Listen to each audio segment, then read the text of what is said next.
messing with you, man? What you do to the man, Saul? You mess with Mark?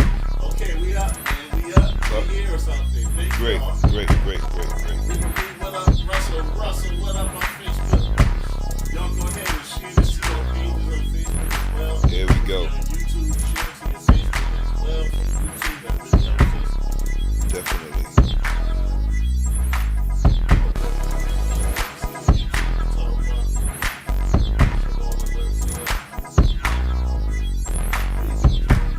I'm good, man. I'm good, man. The family's doing good. We had a nice Christmas. We brought in the New Year nice and quiet. Wifey had to work, but you know what? That's all good. It's all good. You know, I enjoyed myself coming in the New Year. Josh started a new little job, so he's working, which is great. This way he can have his own little cash and everything. That's what he wanted to do, so he's happy with that. But for the most part, everything is all good, man. How about you? How's you and the family doing? How was your Christmas? I went to my daughter's first basketball game. Let's just say we do things a little different. Yeah, It's yeah. all good. She did a great job. She got some family. Felt good. Support her. Yeah, I want this a beautiful thing. Excited about the dream I grew up on. All the definitely basketball.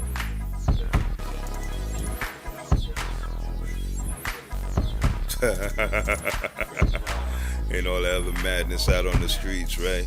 Yeah. Yeah, man.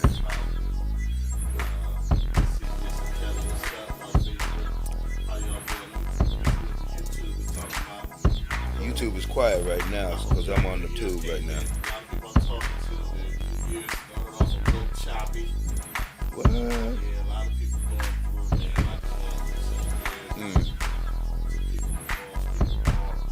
Wow. Yeah. True that. True that. True that. Yeah. Well, dealing with that right now. You know, like we were supposed to be back last week, but the thing about it, my father-in-law is dealing with some health issues right now, and we're just keeping him up in prayer. You know, sometimes these doctors want to practice some medieval medicines and think that everything is going to be cured with cutting this or cutting that. You know, and when more times than not, it just takes some antibiotics just to clear up some things. You know, or just some rest that things need to be done.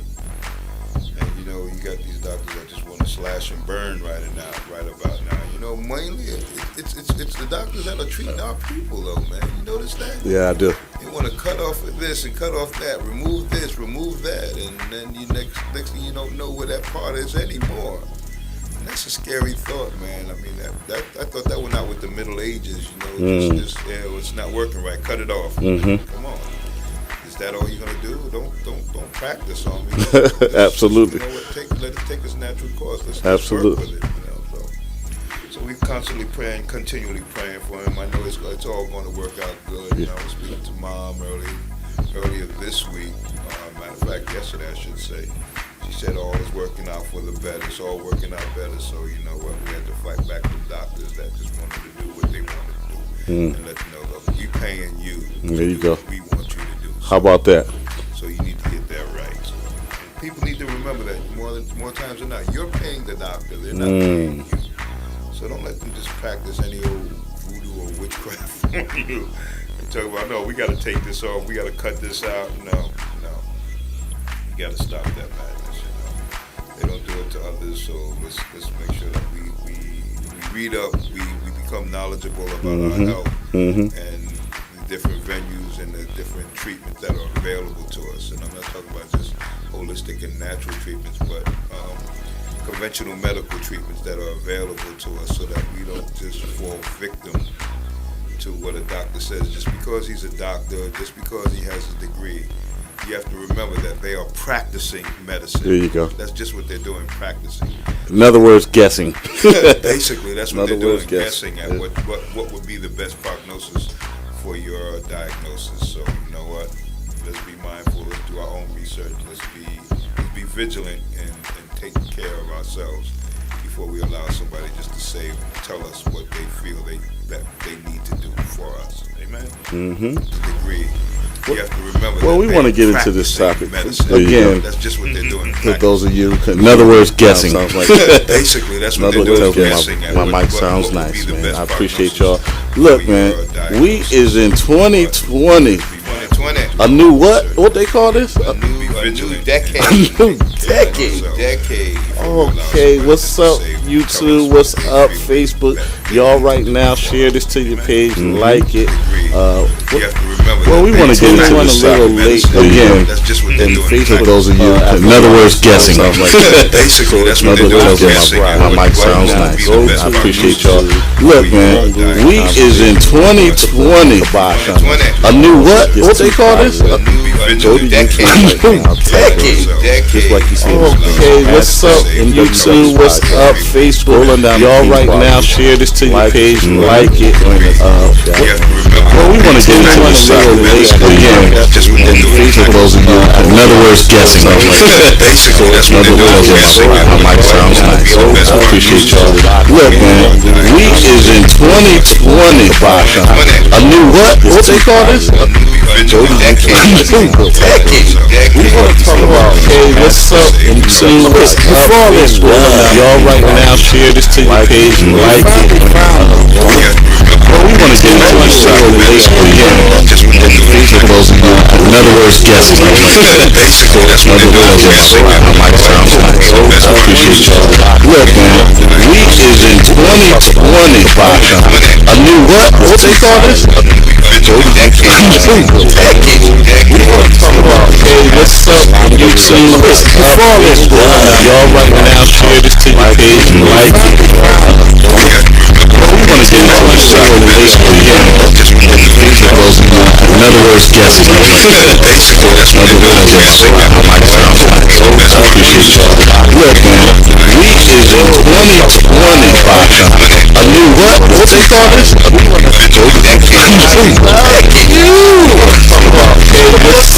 YouTube, what's up, y'all right now, share this to your page, like it. We want to get into this a little late again. Facebook, those of you, in other words, guessing. Basically, that's what they're doing. Guessing at My mic sounds nice. I appreciate y'all. Look, man, we is in 2020. A new what? What they call this?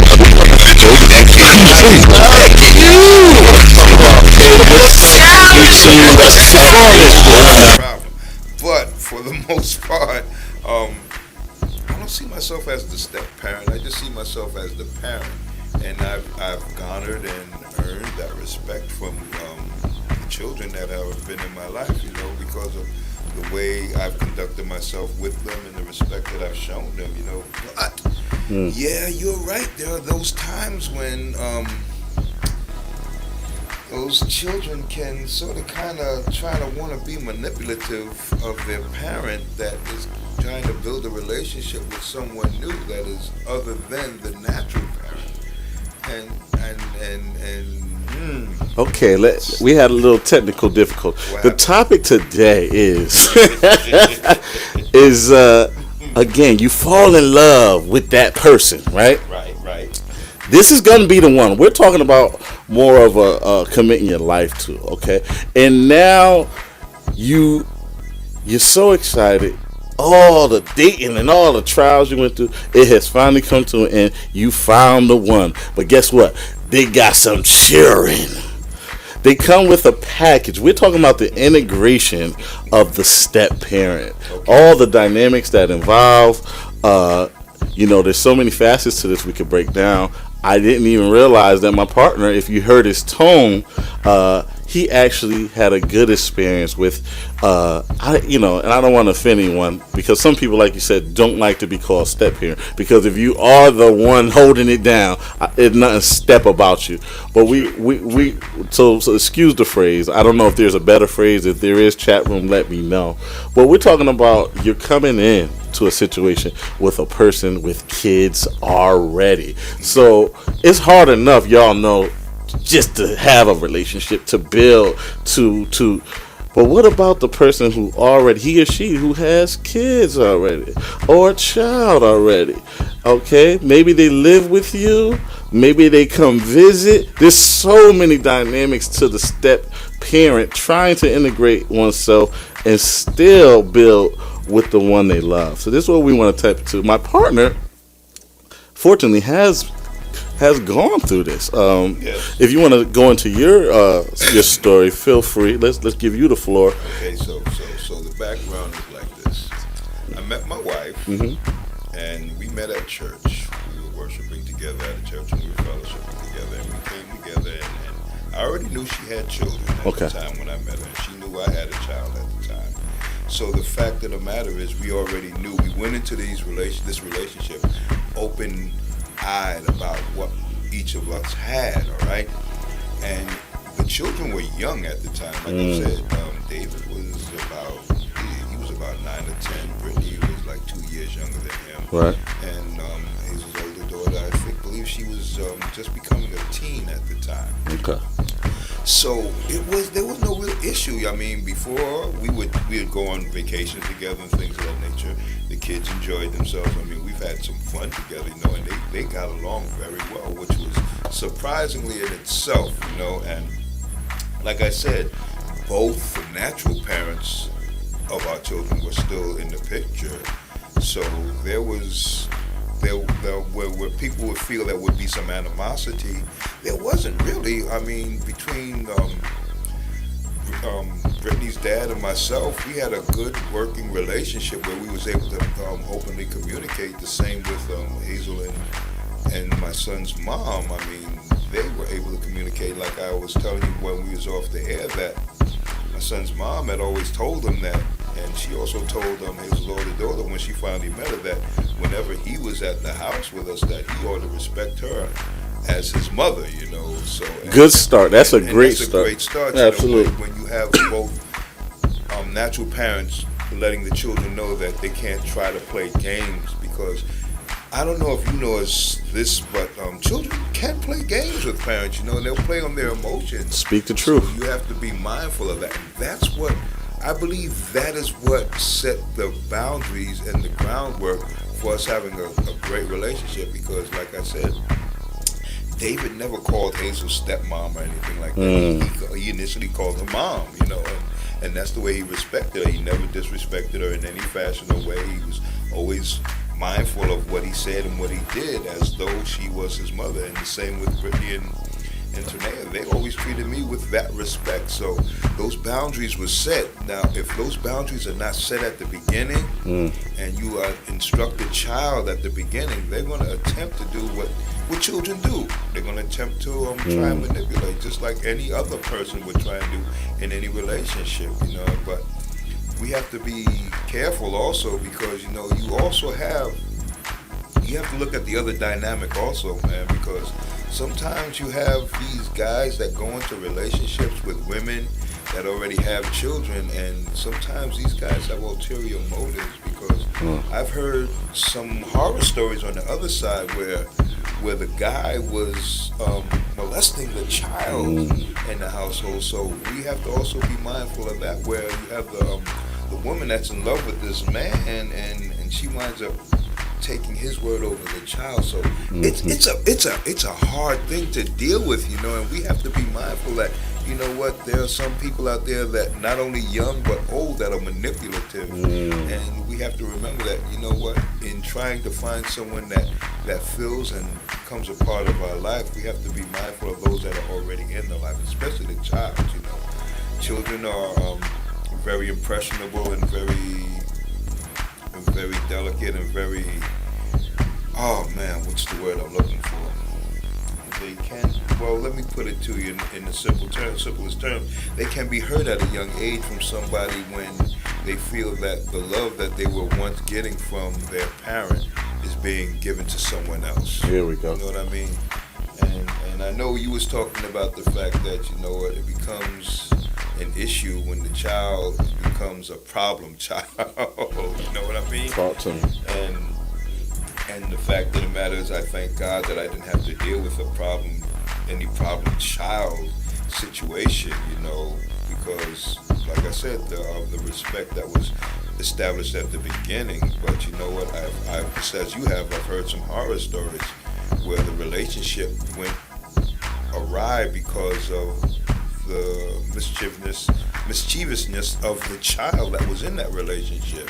You know, telling falsehoods about the other person in that relationship, that they were doing things to the child, or they were just trying to manipulate the other parent. You know, and that becomes a real issue. You know, because charges can be filed against that person, and it can get really nasty. And I've noticed, had a friend that had to deal with that for themselves, where the child had gone to school and had told her teacher that the man that was in the household was abusing her, and the child wound up being taken from the parent. The guy wound up being arrested. It was found out to be there was no substantiation to the charges, but the damage had already been done. You know, and we have to be mindful of that. You know, and you know, this is something that a lot of people don't want to talk about. I don't know why, but it's something that happens, you know, and the Bible talks about it as far as what I was saying, as far as the establishment of the respect, because when we go to Ephesians chapter 6, it tells us, the first verse tells us, children, obey your parents in the Lord. That is, accept their guidance and discipline as his representatives, for this is the right for obedience, teaches wisdom and self-discipline. So we have to, as children, we have to be able to teach them that they need to what? Obey their parents in the Lord. And it doesn't say the natural parents. It doesn't identify whether it be step parent or natural parent. It just says parent.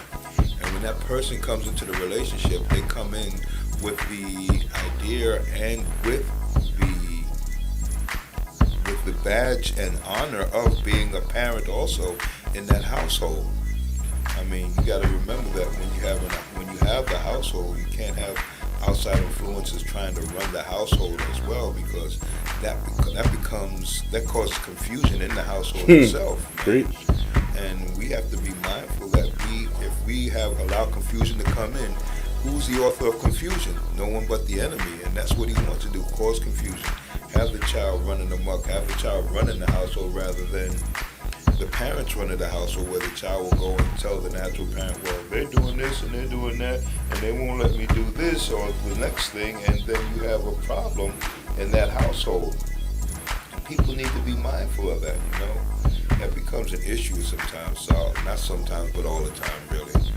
And we have to be mindful that as heads of the household, as the dad, hello, as the father in the household, as the head in the household, we have to be mindful that things do happen. We have to be able to address them before they become a real problem. You all right there? All right, that's it. That's it. We're good. Go ahead. I don't need to dominate the topic, but something that you had on your mind. I mean, like I asked you before, what brought this topic to your mind? Like you said, it's just a conversation that needs to be had. Because I bet there's a high percentage of just relationships that would have worked. that could have been a beautiful thing. Yeah. Without this strong variable of a whole nother person or people in your relationship. Yeah. Now, we're talking about someone's child now. Yeah. You know how sensitive that could be. Yeah, people can be very sensitive about their children. Absolutely. And it's a very sensitive topic. If the person it has been just them and the child for some period of time, and then someone new comes along and it's a new variable in that relationship. And how do you navigate these waters, especially if they've never been navigated before? If the child has never been able to share that parent or be able to share the love of that parent with someone else. And that's what it comes down to, being able to share what they've always felt was theirs, you know. And then you have the dynamic of the child loving both of their parents, their natural parents, There you and go. wanting to have them back together. That's another dynamic in itself that plays part and parcel into either the building or the tearing down of that new relationship. But when I feel personally that when you are open with the child or the person and you're speaking, no video attached. What do you mean no video attached? And when you're speaking to them, you come to an understanding that, you know what, this is what's going on, this is what we're doing. We're going to build a relationship around the love that we have, not only just for each other as far as man and woman, but include you in that love to make the child feel comfortable and a part of that relationship.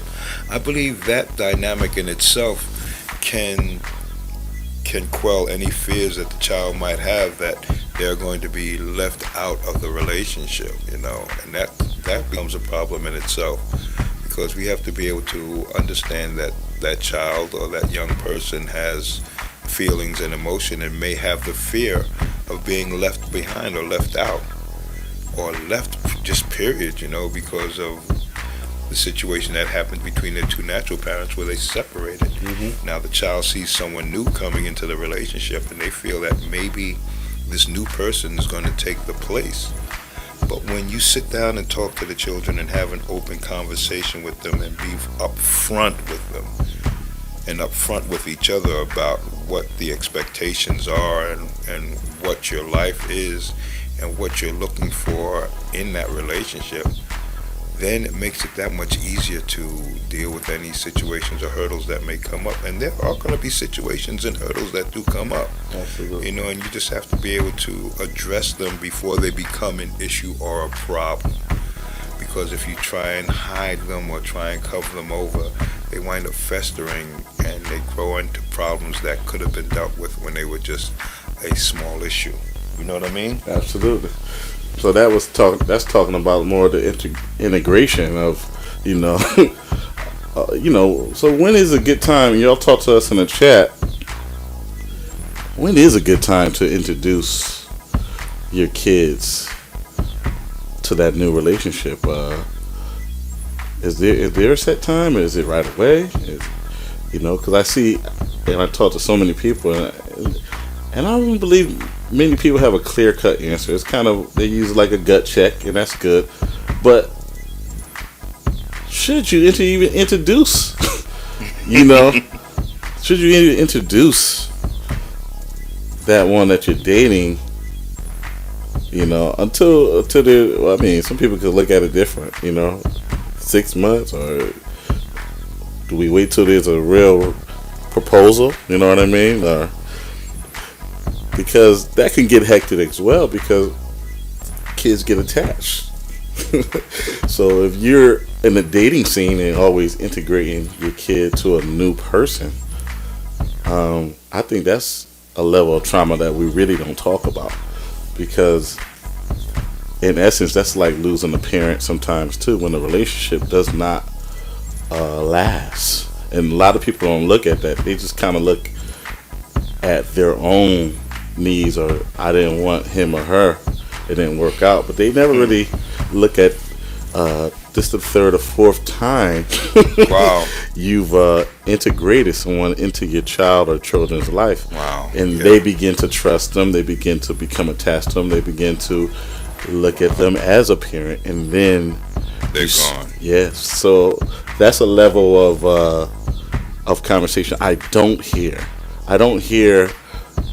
I hear more of a selfish output, because a lot of people, we move selfishly in relationships, and that's probably why we don't have a lot of success.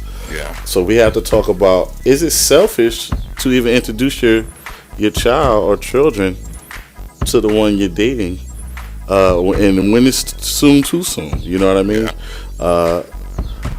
That's A good point. that's a really good point. that, and do we think about letting down the child and what they go through, even though if they don't express it out loud, sometimes it comes in through their actions. We don't know what's going on. Right. I haven't I I haven't talked to this person in 8 months, but sometimes those late triggers of trust and letting down a kid is something I don't hear addressed as well. Because if you're telling me to treat this person as a parent, Right.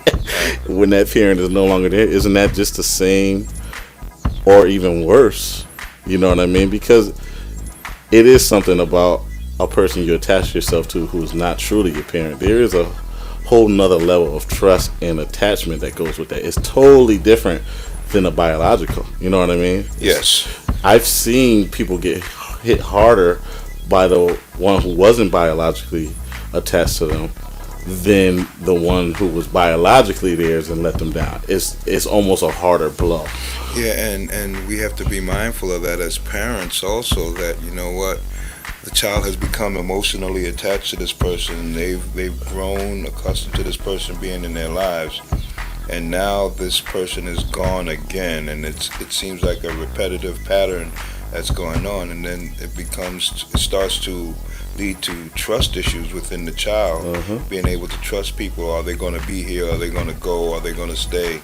And they don't have any idea, and they might wind up thinking that it might have been something that they did. The person left because of something that they did, or because the child was there, and they start feeling guilty about it themselves. There you go. And that's why it's very important, and it's a very tender and a very balanced lifestyle you have to be able to live, knowing that you're a parent, and you have to make sure that you guard and protect the emotional and mental well-being of your child, and at the same time trying to go on a new relationship for yourself, trying to find a new relationship. And you don't want the child seeing, especially if you're a woman, you don't want the child seeing this guy coming in, and then the next guy, and the next one, and the next one. It gives them a miscued impression of how a woman should be. It's bad for the daughters and it's bad for the sons, because it doesn't give the sons a good idea of how they should interact with women, and it gives the daughters a bad idea of how a woman should conduct herself, you know. Absolutely. You don't want daughters that wind up being, or sons being, promiscuous and living a promiscuous lifestyle, because that's what they've seen, or that's what they perceived it to be as they grow up, and they seen their mother or their dad with a new man or woman every other week or every other month or so, and they're being introduced as this is your new mom, or this is your auntie or your uncle, call them by such, and then they wind up getting confused. Now you're having a relationship with somebody you telling me to call auntie or uncle, and wow, the dynamics there become confusing for the child in itself also. So many layers to this, and what could happen. Now let's switch it. You those of you who's checking in, the topic today is how do you integrate when you becoming a step parent? How does that integration with the child or children? How do we go about that? You know, in a couple of things that can arise. There's so many. I mean, you tapped on some of the horror stories that could happen with introducing your children, somebody that you really don't know. Yeah. You know what I mean? And we're talking, so many tragedies have happened to the youth where we are overly trusting people with our children. That has to stop. Yeah. That has to stop. And I don't know what the waiting period is. I don't know what the feeling is, you know, when you do allow that person to be alone with your child. And it happens on every facet of the game. And I'm reading a lot that now people are killing their stepchildren. You know what I mean? So yeah, it's been popping up in the news. I'm seeing that a lot too. Recently. So when I read stuff like that, I say, what's the vetting process when you introduce somebody and allow them to be with your child? The case recently that we read in the news where the mother walks in on her new husband or husband to be, and he's with the young child on the bed with her panties off. Whoa. I don't know if you read that one. No, that happened locally. That happened locally here, where the mother walks in and he gave some example of blowing bubbles on her belly, and the mother took it. Wait. He did what? Okay, the child was young. Okay. Okay, not young enough that they couldn't speak up for herself. The daughter she walked in, underwear off, and he said he was, zerbing in her belly with her panties off or something like that. Some weird explanation. What? What? And she went on to marry the guy. Stop. Before she got married, you might have seen this case. Some of you might have read it. The daughter actually told that he was molesting me, and the mother still went on and married him. It kept on, and when they got married, I guess one of the uncles or somebody got wind of it and ended up shooting the dude in the stomach at the wedding. Yeah, so, Whoa. but she still went on to marry him, and the abuse carried on because the daughter ended up telling her mother that some weird stuff was going on, and again, it's a sad case of the child being ignored, or that tunnel vision of love that sometimes we could fall ourselves in, or wanting to have that goal of somebody there, and he's in jail now. He got shot in the stomach by somebody who handled it, in my opinion, how it's supposed to be handled. Thank God for uncles. Thank God for real uncles out there. I know I got a few of them who will handle business. Yeah, but Saul, we don't want to advocate physical violence against pedophiles or molesters, even though we may feel that's what their just desert should be. We don't want to advocate this because you know what? You don't know how people may take that, man, or perceive it when they hear it, and they may run with that, thinking that it is what we are pushing or what we are advocating for, the harm or hurt, because that doesn't correct what was done to the child. That doesn't help the child in themselves, because the child needs to be, that molestation needs to be addressed. And we have to remember that that's part of a curse that is on the person that is participating in that act. They may have been the victim at one time themselves, and in their own convoluted thinking, they believe that is the way things or life is supposed to happen. You got to remember that hurt people wind up hurting people. So no one has addressed this person's issues as they grew up, and they may have either witnessed it or been a victim of the molestation themselves, and they feel that this is the natural cause of things. And that uncle, don't get me wrong, you know what? I've had that emotion myself, whereas you know what? That's one of my greatest. That has been always one of my greatest fears, something happening to my children, and Absolutely. and my gut reaction would be, the same thing, to cause damage to the person that tried to damage or hurt my child, but in this Christian walk that we're looking to walk now, and being able to minister to the hurt of those that have been hurt, we have to be able to show forgiveness as God has forgiven us, and show the mercy of God on all that have sinned against not only us but also against God, and that's the hard thing, that's the hard knot at times to swallow. Some people say, oh no, you got to forgive everybody and embrace them with the love of God, but it is when you're there yourself, when you're caught up in the hurt and in the pain, that's when the forgiveness must be able to be poured out of you. Just as when Jesus was on the cross, the first things he uttered was, Father, forgive them, for they know not what they do. And I was saying this earlier today in the class I was training. I'm still a work in progress.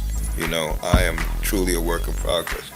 I still have an issue with turning that other cheek, so to speak. If someone was to come up and either slap me in my face or spit on me,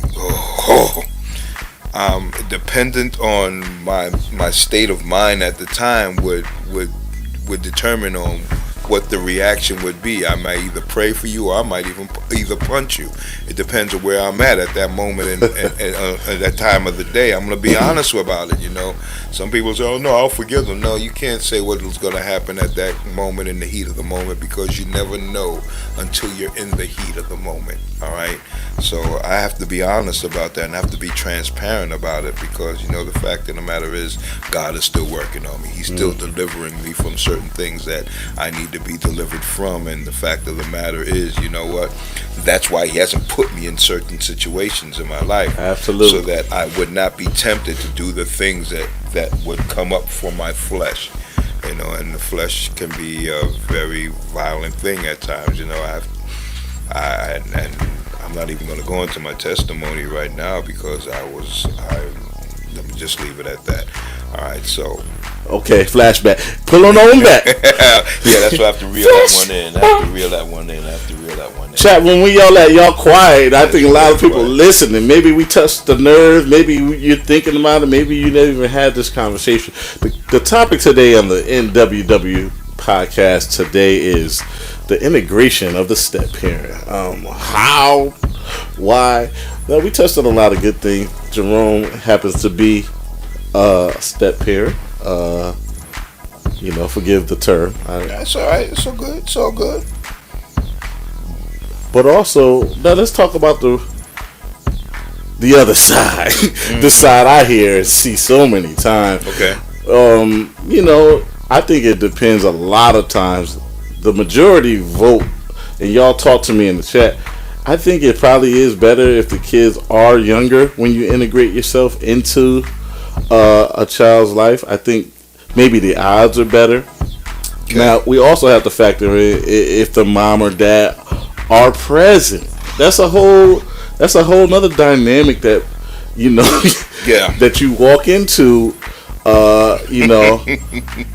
Sometimes not knowing what's coming. What is that child being fed when it's with the other parent about you?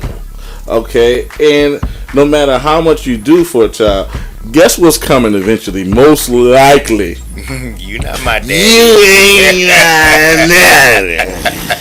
You ain't my mama.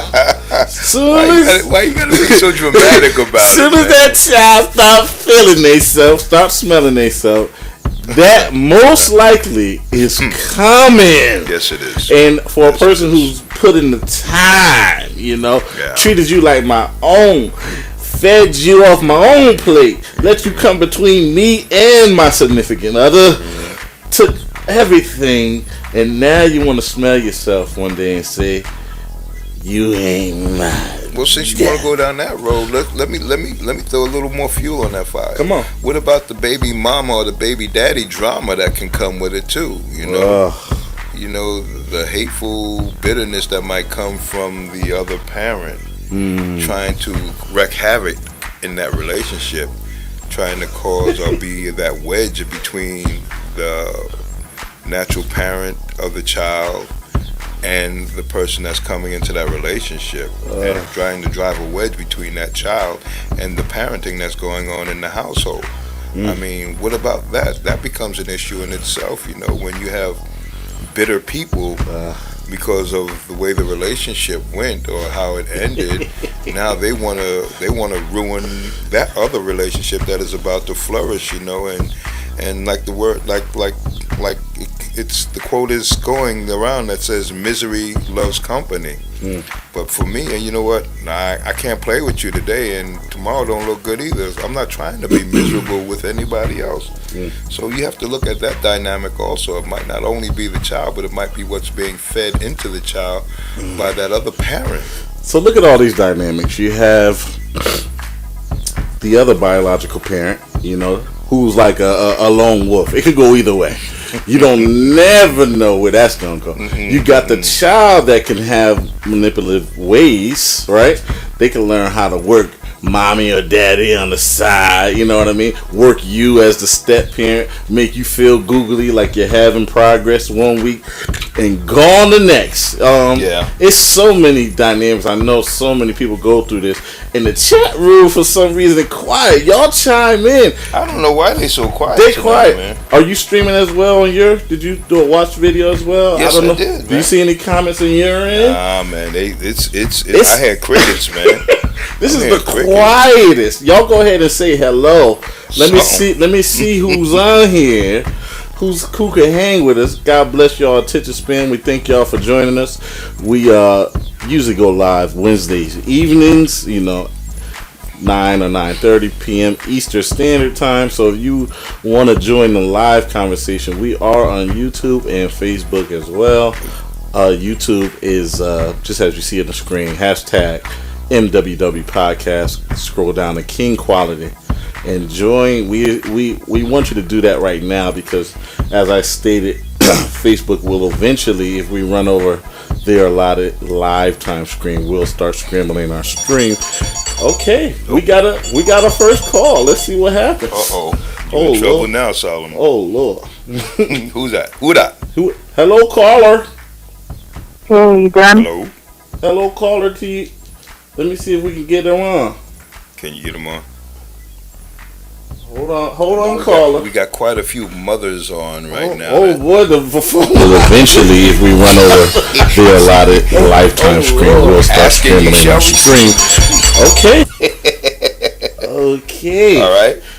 Caller, we don't know what happened, but go ahead and type you hung something up on in. them, man? I don't know what happened. I hung up on them, Saul. I don't know if we're. Uh-oh. There, you call him back. Okay, some of our thank you, Reba, who started a watch party as well. We encourage that. We appreciate you. She said I started a watch party and was responding in there, but I'm just realizing. Right. You got to be with us now. We can't see can't see your watch Y'all party. making your own rules. That's why we would prefer you to go to YouTube and Right. subscribe there because we can see everybody can see everything Right. that's going on Right. there, and that's the whole idea. Right. I mean, there's quite a few mothers that are watching right now, and a couple of them I know they have children. I'm not sure of the dynamics of the relationship, you know. But the fact of the matter is, when did you feel it was the right time to introduce that person that you're with or the significant other in your life to your child if they are not the natural parent? And if they are the natural parent, God bless you, heaven smile upon you. But if they're not, when did you feel it was the right time? You see, and that's one of the questions. And if it was and when it was, how did that relation grow? And what were the ground rules that were established to help the relationship grow? Because that's what we're trying to look. I prefer YouTube, but it's easier to share real time on Facebook. Okay. Yeah, because we don't want this conversation, and could be a lengthy conversation. It is a lengthy conversation because, like you said, Sal, there's a lot of dynamics that are played into in here. A lot of dynamics. As the child get older, they could reverse on you. It could have been all good just a week ago, right? Once they, maybe there are times biological parents come back in the scene as the child gets up in age, and then where does that leave you as the step? As they call you, you was almost feel like a step sometime when you've done all this and got the child all the way here, and now you want to come and take credit. See, we don't talk about those dynamics and how it affects the relationship. Wow, thank you, Holy Spirit, because that's something that you know what, when you look at the life of Christ, what about Joseph, man? He was the stepdad, so to speak, of Jesus while he was growing up, and he put in the work. Joseph put in the work. He taught him a craft. He loved him as his own, and as Jesus grew and matured, and then when he became around the 12 years old, and he had said that he must be about his father's business, how do you think that made Joseph feel? And then the transitioning over those 18 years until he became 30 when he began his ministry. Excuse me.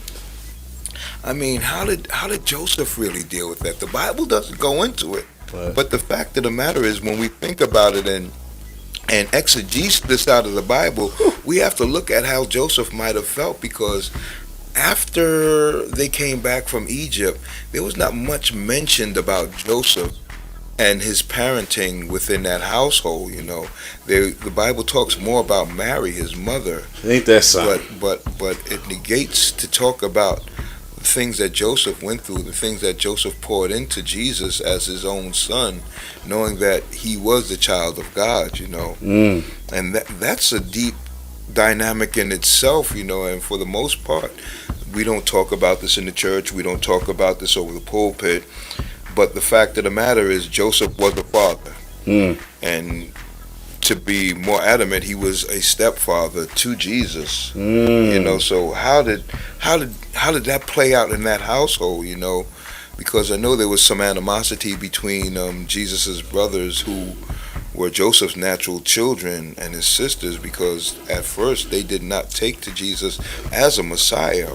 It wasn't until after his resurrection that they were gravitated to him. But taking it even further back, what about the way David's father looked upon him? When the prophet came to anoint the new king of Israel, David's father brought all his other sons out and didn't even mention David to the prophet. How about that? He said, "Don't you have another son?" And he didn't even think about calling David in. Then he sent for David. Now that makes me wonder about the relationship of David and his father. Interesting. Like the saying goes, mama's baby, papa's maybe. Maybe his father didn't really believe that David was his son. The Bible doesn't, it vaguely goes into it, but it doesn't go into it in depth as far as the way that his father treated him and how he left him out in the fields while all the other sons were there to be anointed by the prophet. Why didn't he call David in also? You see, we don't look at these things in the real time, in the real life setting, because we put these stories afar off. We cast them afar off because the Bible is written in an antiseptic way, whereas it's written in a way that people look up to it and glorify it more than looking up to it to give an example of how we live and how life is played out amongst us. Even further down the line, when David and Bathsheba had the child, and the child, God had proclaimed that the child was going to die, and David went out of his way to pray for this child. That was David's way of working his way into God's grace. But you know what? The fact of the matter is, we don't look at it that way. This was a child that was coming out of wedlock, that was coming out of adultery. We have to look at these things in a way that, God is trying to teach us something, a lesson in these things, that how things are to play themselves out. Now, when we think about Joseph, when we think about David's father, when we think about David and the son that he had with Bathsheba, we look at these dynamics and then we start to understand, you know what? The Bible is playing out real life right before us. But if we don't exegese the word, if we don't look deeply into the word to try and pull out what God is trying to get across to us, we gloss right over it. We miss it. Because the fact of the matter is, how do we deal with these things in real time? How do we deal with these things in real life? And then, like I said, when we go back to Ephesians, it says again, honor, esteem, value as precious your father and your mother, and be respectful to them. This is the first commandment with promise. Now, again, it doesn't state just your natural parents. It doesn't state where the separation comes in between a step parent or a natural parent. It says to honor your father and your mother, so that when that person comes in, let's say it's a step parent that came in after the natural parent died. Are you not supposed to honor that parent also? Are you not supposed to honor that relationship between the natural mother and the so-called step parent that came in now? The Bible doesn't differentiate in there. It points to the fact that you are to honor them as a child. But it also says, and it doesn't mention mothers here, but it does mention fathers. It says, fathers, do not provoke your children to anger. Do not exasperate them to the point of resentment with demands that are trivial or unreasonable or humiliating or abusive, nor by showing favoritism or indifference to any of them, but bring them up tenderly with loving kindness in the discipline and instruction of the Lord. So it's letting us know that the fathers that are coming in, those so-called stepdads, are to what? Don't provoke them to anger. We're not supposed to treat them differently. We're not supposed to treat them as though they're, just because they're not our natural child, we're not supposed to treat them as though they're not our natural child. We're supposed to treat them as our natural child. So that what? We don't provoke them into anger, to being anger, to saying like, mommy, you know what he was trying to do to me? Or you know what, daddy, you know what he said to me? Or you know what she said to me? And things of that nature. You don't provoke them to doing these things, so that you let them know that you're showing them love. You're showing them that there is no favoritism. You're showing them that you're not indifferent toward them, but you care about them. And that's the love of God that pours out through us. And that's what we have to be able to maintain and understand as not only natural fathers and mothers, but also as the step parent that is coming in to love and nurture a relationship with this other child. And we have to be mindful of that. Even when we coming in and we're trying to blend a family, we can't show indifference to one child over another. We can't show partiality over one child to another. We have to be able to love them equally. And that becomes an issue when you see it happening. We see it happens in the Bible. We see that there was times when the parent loved one child over another. How can you say that? Look at Isaac and Ishmael. Look at Joseph and his 12 brothers. 11 brothers, I should say. So we have to be mindful that these things did happen. They did take place. Real life took place in the Bible, but the fact of the matter is we tend to gloss over it just to get to the glory part, rather than dealing with the real parts that happen in our day-to-day life. And that's where the ministry comes in, where you deal with people in their day-to-day lives, helping them out in situations that come up day to day. Because that's what God wants to deal with. He's a holistic God. He cares about your mind, body, and soul. He cares about the whole man. Everything that you're going through, and like you said, this is a great topic that you brought up, because the fact of the matter, a lot of people, especially in our community, are dealing with this. But how do you deal with it? How do you confront it? How do you face it when you've never been there before? Well, let's talk about the evil step parent. Okay, Cinderfella. Let's talk about the step parent who come in with disdain for their lover's children. Oh, man. Let's talk about that Cinderella type vibe. Clean the floors. Cut the dinner. Dramatic, man. Let me tell you something, man. People dealing with this, man. Some of y'all foul step parents. And it needs to be said, you ain't never supposed to be over no children. It needs to be said, man. You ain't never had no real chance of loving or treating that child with anything. You ain't give the child nothing spiritually. You barely want to feed them. You barely want to do anything. And you put it all on the other parent and say that's your child. So we gotta have a total rehaul when you're going into a blended family. It is no more you. That's the real conversation. Yeah. Just like if you had a biological with the child, what's up chat room is blowing up. They must have liked that. Oh my goodness. Chat room, talk to us, because sometimes we don't talk about. We say, oh, them children, she got a handle, or he got a handle his children. No! If you are a true bond, and if you really know how to handle yourself in a relationship, you brought it up. I don't know if people heard you. You brought up of being honest with the child, coming together as a unit, letting the child know what it is. My parents was a great example, especially my dad. He made it very clear that we as the children were never gonna come in between him and his woman. Right. He made it very clear in uncertain terms of it would never happen. Wow. As much as he loved his children. Now he has a daughter. I have an older sister. You know what I'm saying? And which hurt him because it wasn't the relationship he really wanted, because of the dynamic. Because maybe he didn't choose the one that got pregnant. You know, there's all types of things that go on. And a man who really loves his kids or other people's kids who just love sometimes is being held back from a vengeful person. Now, it's not only women. You men out here.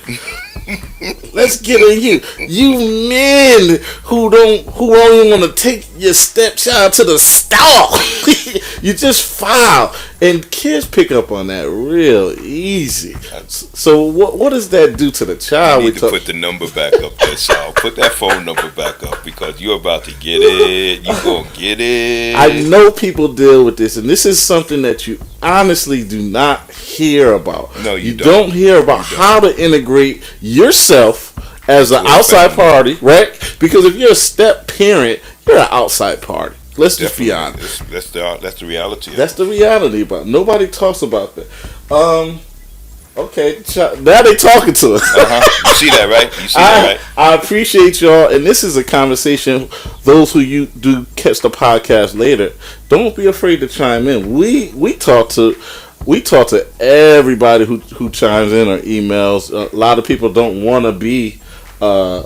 Maybe they're a little shy, you know what I mean? I don't know why. That will pass, but a lot of people do either call me personally or we send emails and they just exclaim about a topic that really touched them. And I think a lot of people go through this or are deterred because of the horror stories you hear when somebody said, "You got any kids?" What they're really saying is, how far am I really going to take it with you because you have kids? Now, you know, what about multiple kids? They got to, oh man, God bless any step parent who steps in with somebody they love with multiple kids. Now it's not just one. Now it's a lot of personalities coming at you.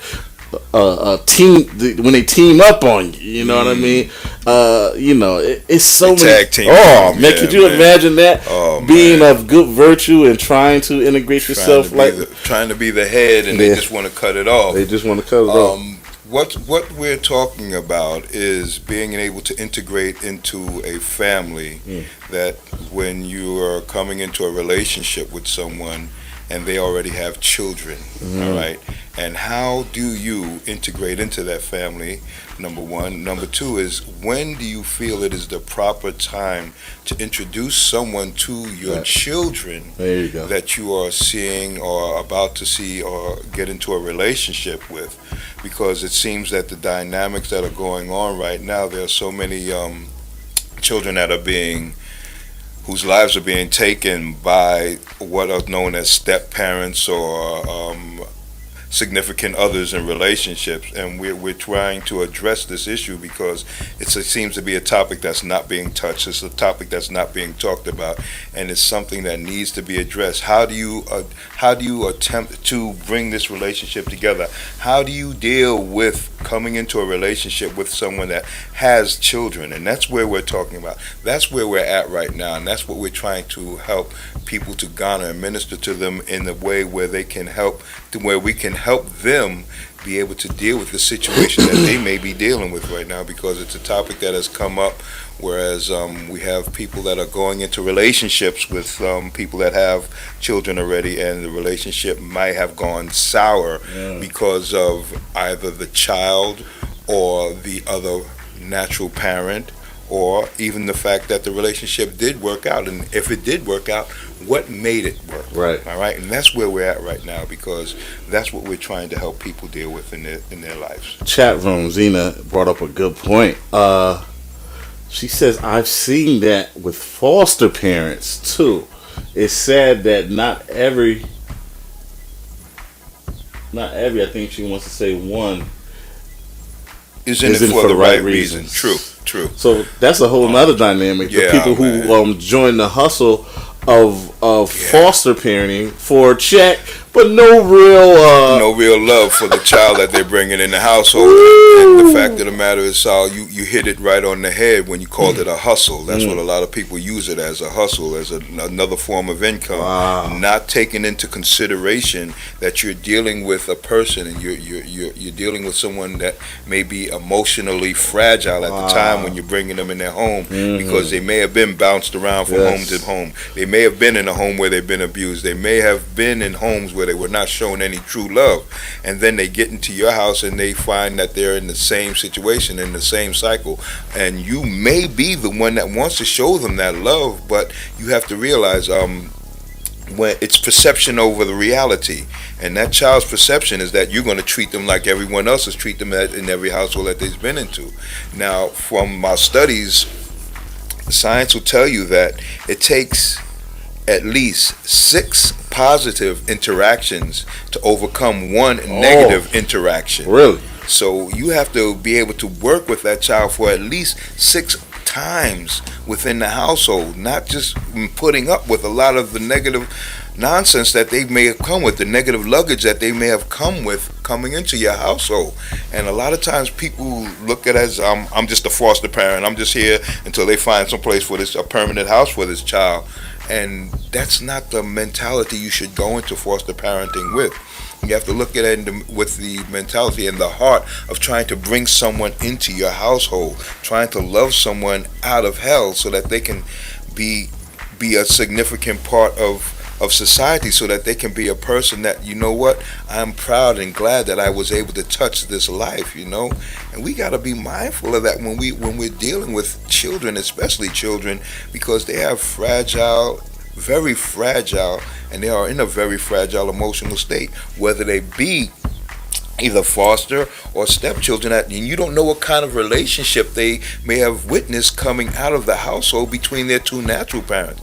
It may have been a very, very abusive relationship that they're coming out of, and when they come to meet you and they're going to see triggers that you may call up on, and that may trigger certain things in them, they hear an argument and they think, oh well, here it goes again, here comes the fights, and then the child decides, you know what, I'm going to defend my mom, I'm going to take up a weapon and defend my mom. And then now you're in a battle with this child and trying to come to an understanding, well, why are you trying to attack me?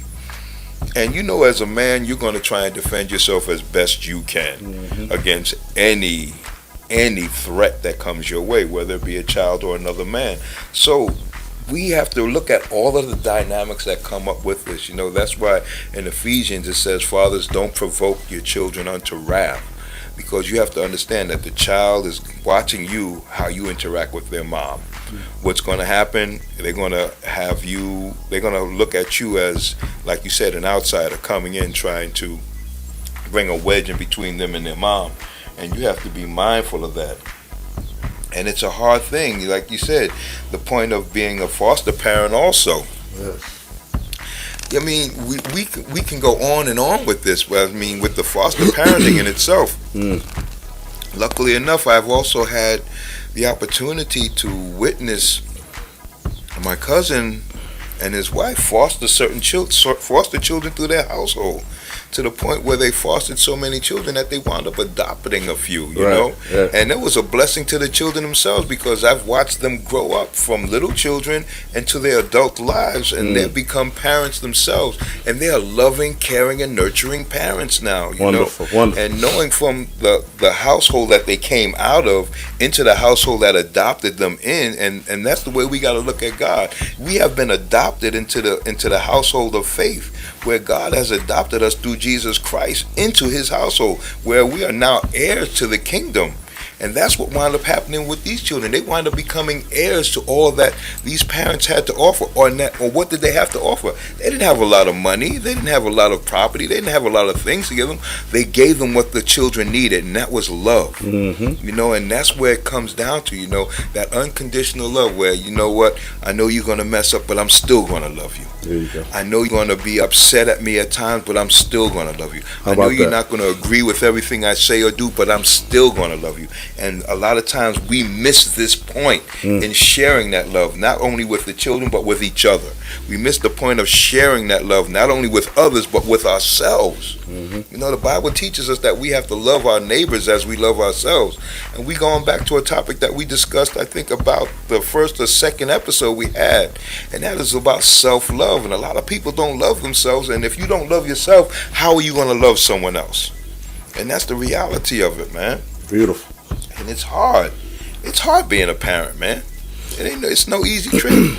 It's hard enough being the natural parent, let alone a step parent. Now think about that. You're trying to form a relationship, or whether it's a marriage, or a dating, fiance, or maybe and then you're still trying to grow that and figure that out. That's a terrain all by itself. Right. Now, when you throw in the dynamics of becoming a step parent and all that comes with it, I believe sometimes we may catch ourselves off guard.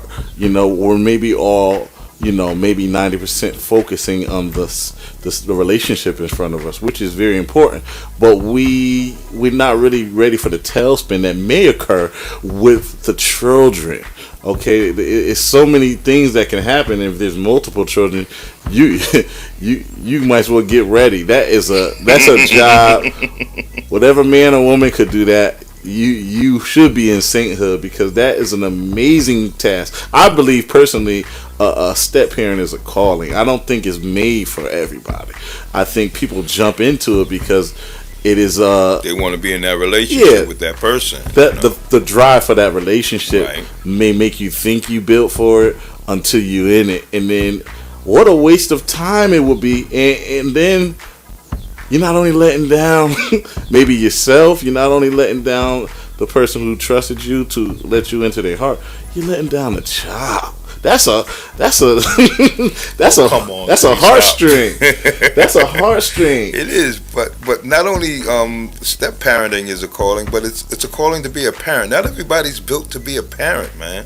Just because you can make a child or have a child doesn't mean you're built to be a parent of a child. Parenting is a calling in itself, and you have to be mindful of that. And another point that came up, like, we can't forget that navigating a new relationship when you have to co-parent with another person who's less than cooperative. We've discussed that when you have to deal with baby mama or baby daddy drama, when that's coming up, and it becomes difficult itself. You're trying to build a relationship. You're trying to garner a relationship with the child and with the parent, and then you have this other person. There you go. You have this other person trying to would just put mess in the mix, and trying to make it more difficult than it already is. Okay, and now what if it comes from the step parent? What if they are that manipulative force who really don't want that kid around? You know what I mean? Now, there's sometimes that dynamic comes in whispering to their mate's ear about said child. Right. Now, where does that lead the child? That leaves the child out there, because especially, and it comes down to what's been happening to a lot of children today, where they wind up either being put into the system, or they wind up being hurt, abused, or even killed because of what a step parent, or a not even a step parent, but a significant other has said to the parent about the child, or that they are left with that significant other, and that significant other has no real parenting skill, and the child is either acting out or crying or just being a child, and they wind up being overly aggressive with that child, and wind up either punching the child in the throat, or whatever it may be, slamming the child up against the wall, or whatever may happen, and the child wind up either dead or in the hospital or something of that nature. And they wind up telling the parent that, oh no, the child was aggressive and they was coming at me and I had to defend myself. That's an issue in itself, man. The chat room is off the hook. The evil stepmother. I go back to that Cinderella cartoon, because that, I think a lot of people took that blueprint from the evil stepmother, whatever her name was. Does anybody know her name? I don't even know what her name was in there. They just called her the evil stepmother. Yeah, the evil stepmother in Cinderella was the worst. Which chat room you in, man? I'm on my Facebook. Oh, I can't. And I'm in on YouTube. YouTube. I'm seeing Z's comments. Yeah, my Facebook. Solomon Denard. I can't see what y'all. I'm not. believe I made it public. Oh, you did? I hope so. I hope you did. Because I'd like to see what's going on over there, man. Yeah, man. The evil stepmother. I don't even think they gave a name. They just called it an evil stepmother, man. And it's Somebody says Satan. Satan. Hey, I think they are a replication of that evil force. We have to remember that spirits need to have a body to host them, and they'll float around until they find a willing vessel that they can inhabit. Satan. And that's the reality of it, man. Now that's hard if you're a young kid growing up with Satan next door. I mean, in the next room, man. In the next room. In the next room. door, in the next room, and you know that this person is evil and pure evil, but your parent is not hearing. They what can't you're telling see it. They so in love. They're so in love. They're blinded by the love, kicked in the butt by love, and God bless anybody who's gone through that or going through that, because kids listen to this show too, apparently. Yeah. And yes, they do. we want to send strength to anybody who go through that, because you're gonna deal with that for a long time, even in your adult life. Yeah. You're gonna deal with that. That is not easy to get over. That's the trauma I was alluding to earlier, man. That we don't talk about. I was talking about the breakup, but what happens when the breakup needed to happen and it never happened? Oh Yeah. man. There's a lot of situations where the breakup needed to happen and it didn't happen, when it did finally happen, it might have been too late. Right. The trauma's already has already been set. Yep. The die has been casted, and now you have to deal with the repairing of the child, or even trying to repair an adult that never discussed it, never talked about it, and now he's carrying this luggage into a relationship that he's going into or she's going into, and it's detrimental to their relationship because they never seen a healthy relationship. So now they're functioning on a dysfunctional relationship in themselves, and not knowing how to correct what they're going through, and that's hard in itself. It's a hard thing to deal with when you have to try and help correct or repair broken people, man. Wow. And a lot of times, it's hard to repair broken people, especially if they don't want to receive the help, if they don't want to be made whole, or if they don't realize that they are broken. How are you going to help somebody that doesn't really know that they need help? How about that? And that becomes a problem in itself. Chat said, blinded by lust. Blinded by lust. Real godly love ain't blinding. Did y'all hear that? Real godly love is not blinding. It's not blinding. Internet something. Can be. So now we got to invite Lady Tremaine was the evil stepmother. Was that? Who said that? Man. Somebody on YouTube. Was that the name? Lady Tremaine. Is that her name? I don't know. Somebody know. Somebody grew up there. I guess somebody Googled it. Yeah, man. Lady Tremaine. She was Satan. But man, this is a great topic. If you're just joining us, the topic today again on the Ministry Without Walls podcast is the integration of the step parent. How do we go about it? And if the child is your biological, when do you introduce that child to the one that you're starting a relationship or planning on spending your life with? When is a good time?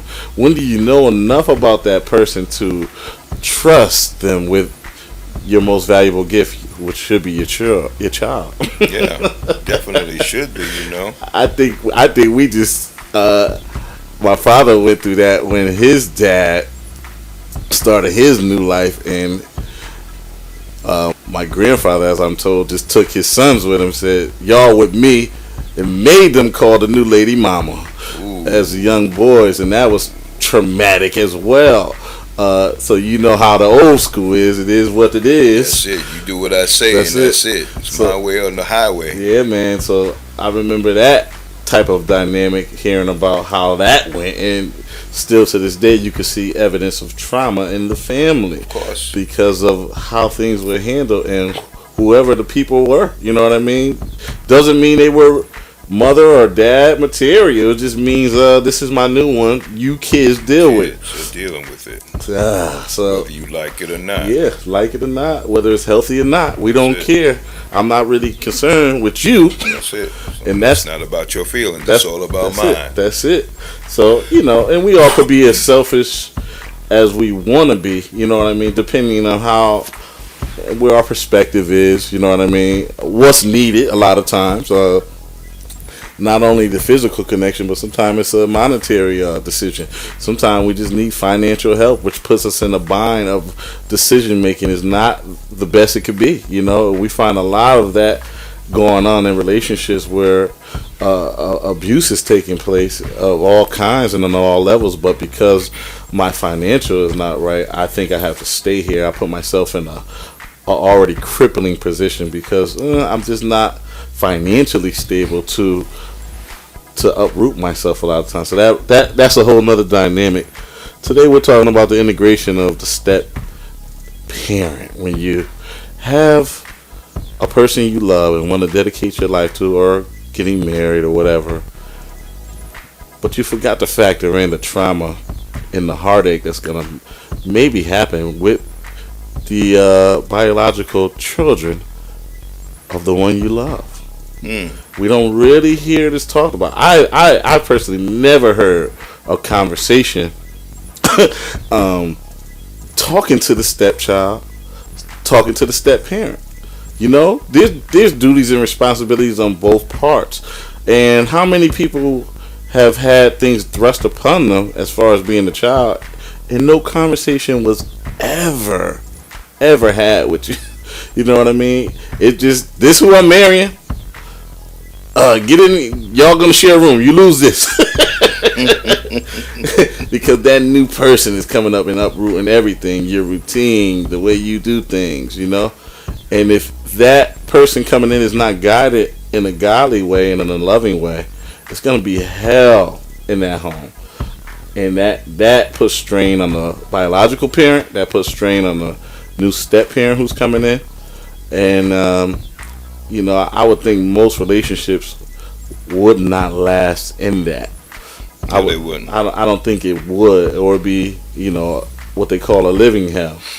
Yeah, well, Solomon, it comes back to what you had just said about the foundation of love, and what that love is based on. If it's based on a godly love and an agape love and unconditional love, then yes, I know for a fact that the relationship can be built, and it can flourish when it's based on a godly love and unconditional love, a love that doesn't matter whether, well, I did this for you and you're not doing anything for me. Once you have that type of love, that's conditional. And when you have that unconditional love, whereas God loved us so much that he gave his only begotten son. He loved us before we even loved him. He loved us when we were still at odds with him, so we have to be able to love them through those things, And a child, as long as you continue to nourish it and pour into it, it's going to grow in the admonition of that love, as long as you've given it true love, unconditional love.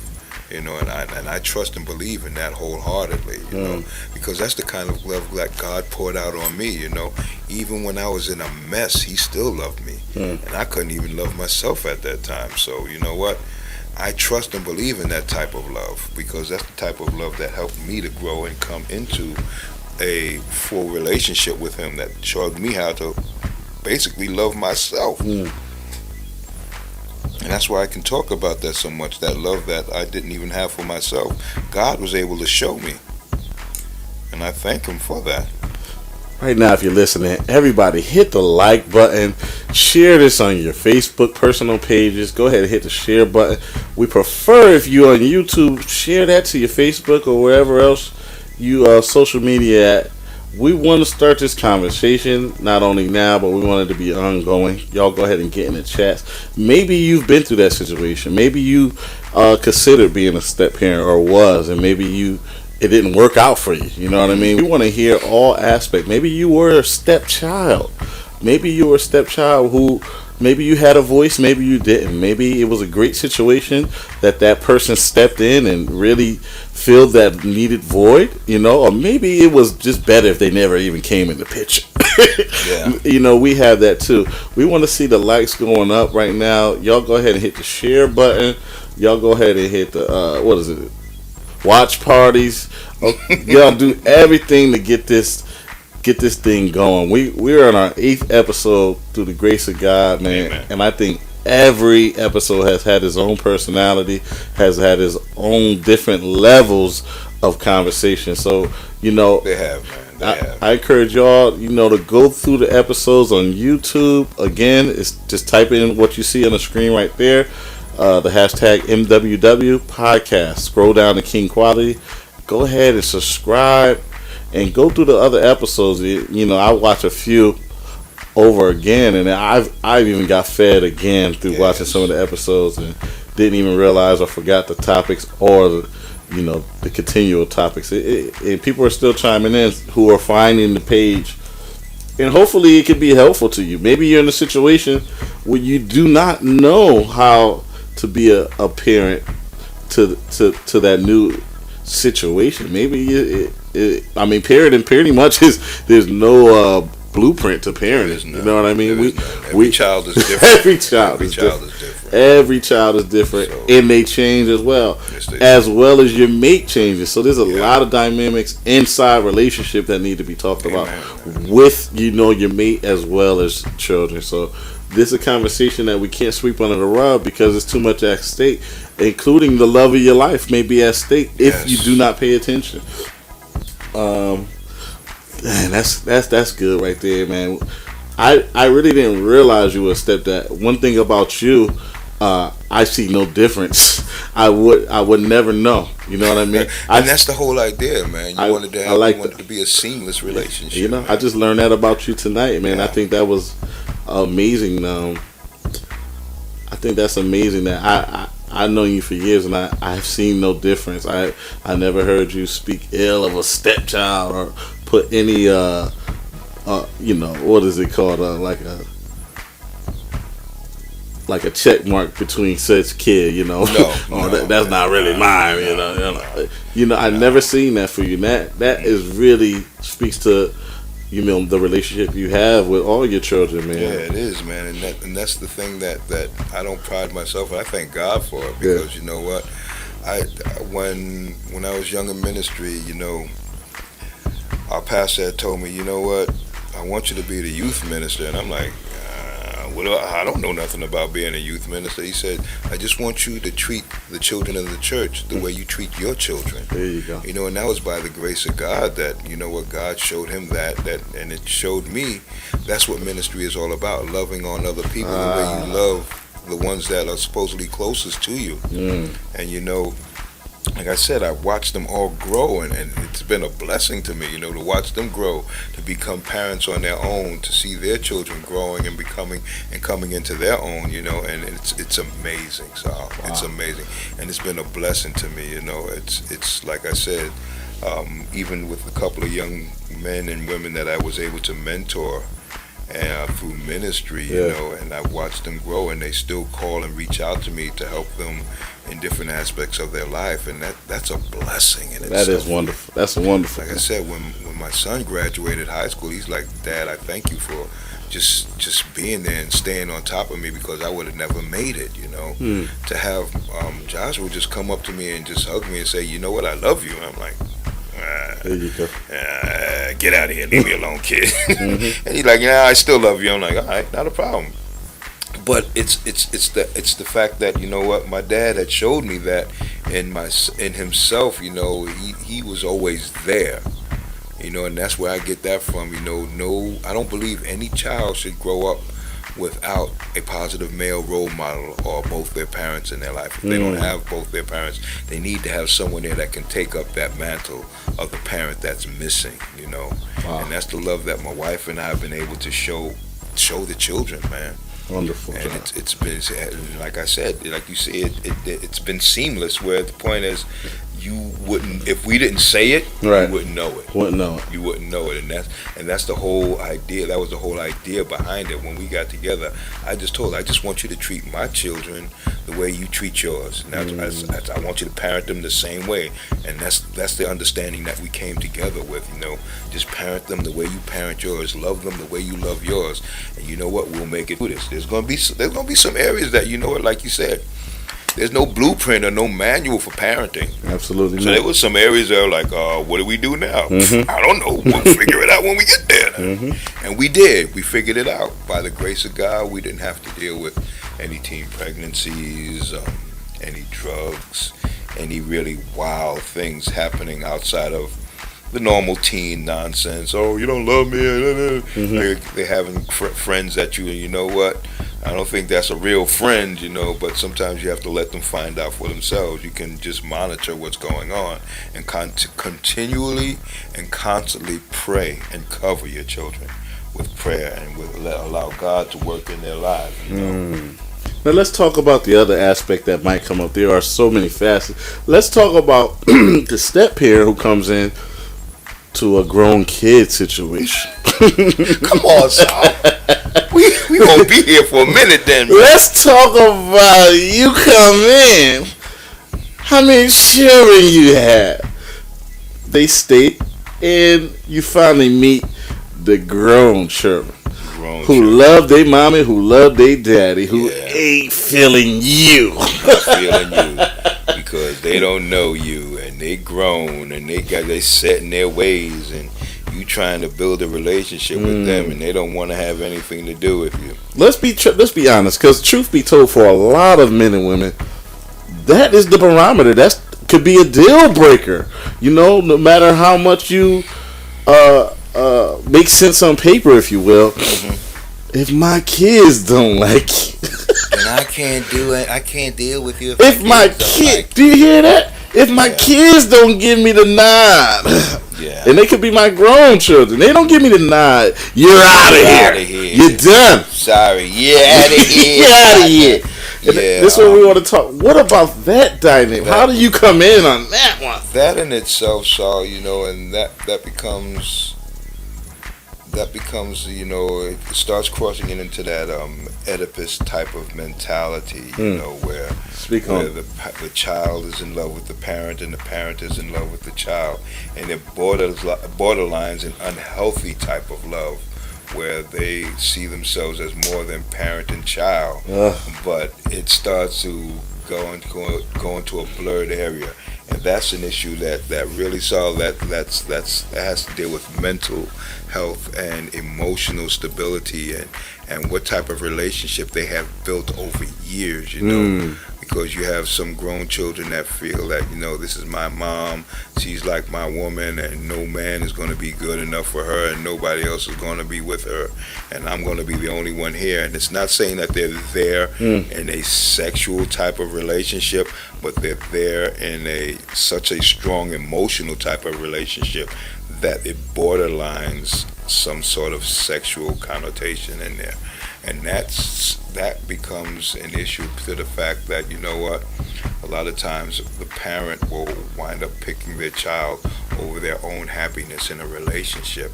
And then there's issues that need to be dealt with within the parent and the child and in their relationship.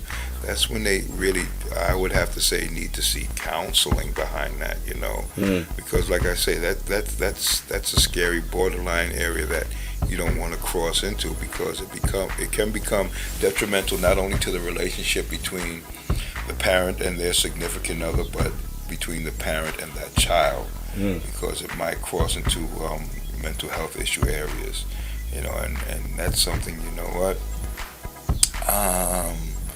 we can find that there are some parents, and it goes to sort of an incestual relationship, and that becomes scary. It becomes scary because the fact of the matter is, you start to wonder, is this a type of Norman Bates type of thing where the child is in love with their mother to the point where they don't want anybody to be with the parent, that if the parent winds up being with somebody, what would that child do to the parent or to the person that the parent is about to get involved with?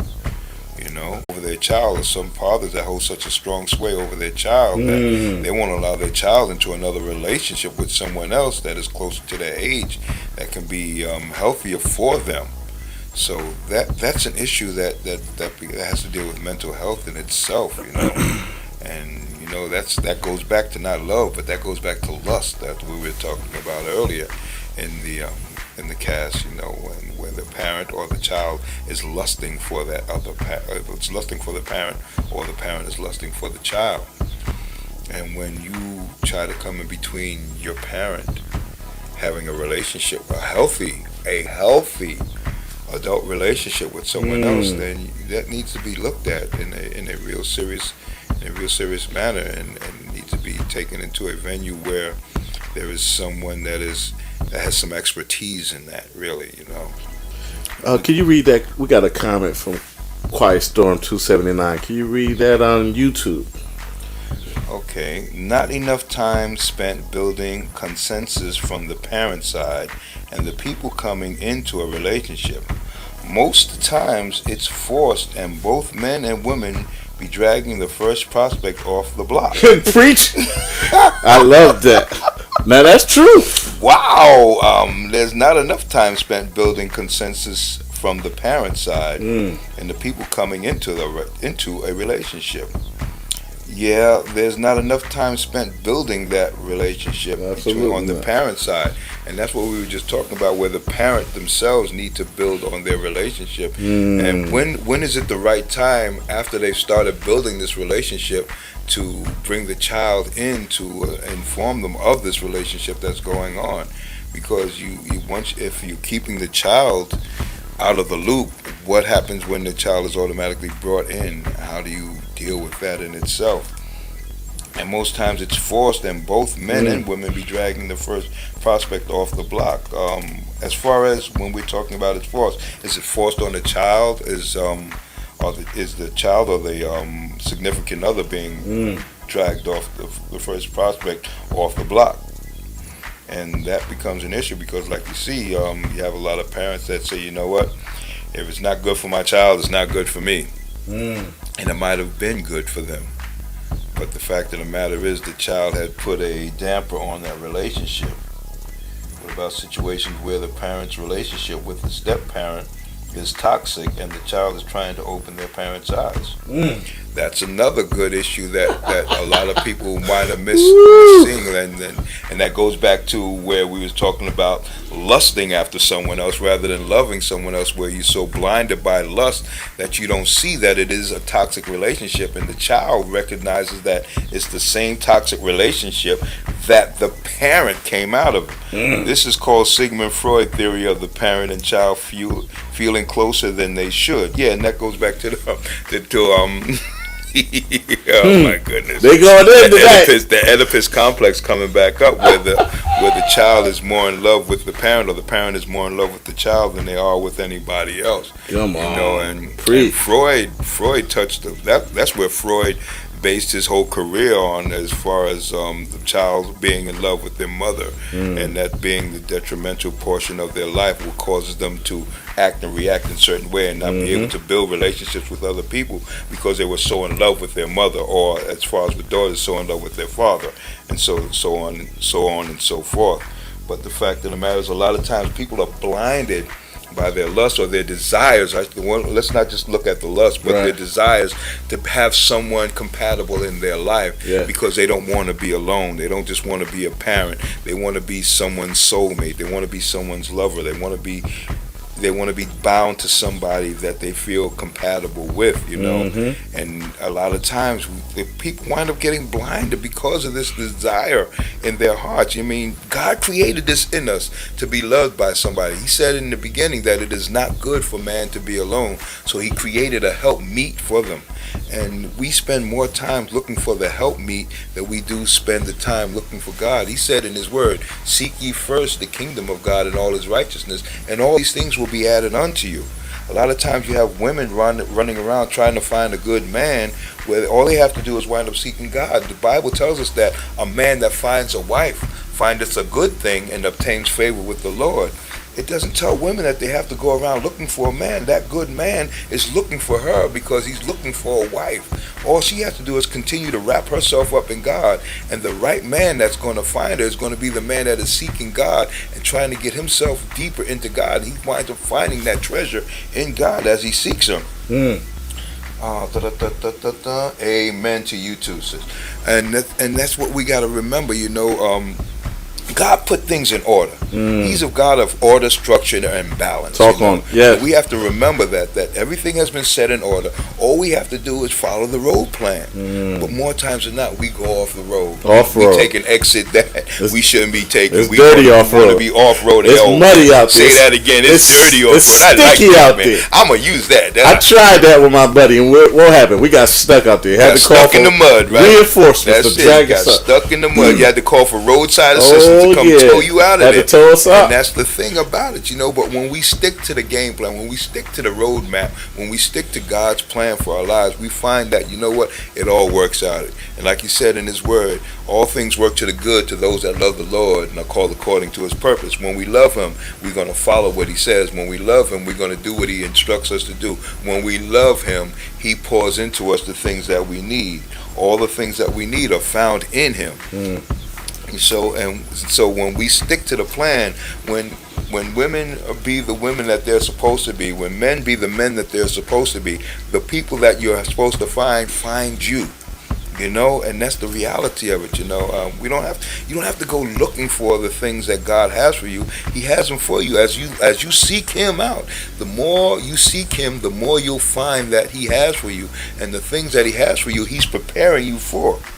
This is called Sigmund Freud theory of parent and child feeling closer than this. Wow, y'all getting deep on me tonight. What you got? Read that out. What happened? No, I was reading what Quiet Storm had said again. This is called Sigmund Freud theory of the parent and child feeling closer than they should. I like that, man. I like that. We got some intelligent people. We got a great I love the people that we have following us. You know why? Because it's they're intelligent people, and that's the type of spirit that we're garnering and we're generating, an intelligent spirit, because the Spirit of God is an intelligent spirit. He doesn't fall for any foolishness. He's not ignorant, and He would not have us to be ignorant. Right. And as someone had said earlier, this is a topic.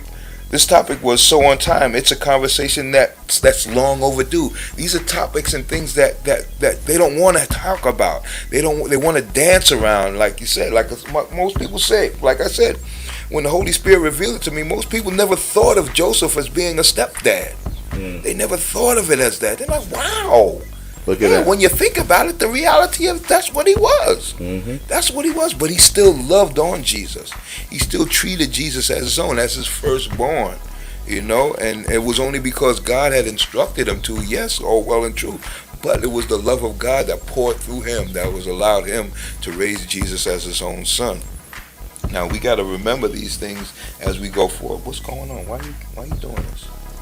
Y'all go ahead and call in. We want to try to get some of you callers. Maybe you are a step parent. Maybe you have been a stepchild. Maybe you are a stepchild. We want to hear about your experience because a redheaded stepchild with freckles. Look at that. Look at that. Treat me like a stepchild. Look at that. So obviously it's been going on for a long time. With children are feeling like less than. Oh my goodness. Whether you have a quote. Who said that? Somebody said treat me like a stepchild. Oh man, y'all need to be nice out there, man. Stepchildren are treated nice. Y'all go ahead and call in. The number is area code 860-483-8611. That's 860-483-8611. Y'all go ahead and I want to hear from the people if we can get the phone running. I don't care how we got to do it. I want to hear from you. I want to hear from you. Oh, Lord. I'm nervous. Call from Reba. Uh-oh. Hello? To accept, press 1. To send a voicemail, press 2. Y'all try again. I don't You know gotta what press 1 to accept, man. I do? Try again. Okay, how we gotta do it. I want to hear from. Try again. Please call me. I don't know what happened. You did it again, huh? I want everybody to know that I am not monitoring the phones. Saul is monitoring the phones. So if you want to get upset with somebody, holla at him. I know it in my headphones. It said that if you want to accept the call, you had to press 1. Okay. Did you hear that? No, I didn't hear it. All right, that's what it said. Oh man. Call now 860-483-8611. There you go. We trying. Hello. To accept, press 1. To Press send a 1. voicemail, press 2. You got it? Hello. Hello, this is Reba. Reba! Hey! You are first caller to actually work. Did you know that? Say it again? You are first caller who actually work. Can you hear us? Oh, nice. I hear you, but you're a little blurry. Okay, I'm gonna fix it. I'm gonna fix it for you.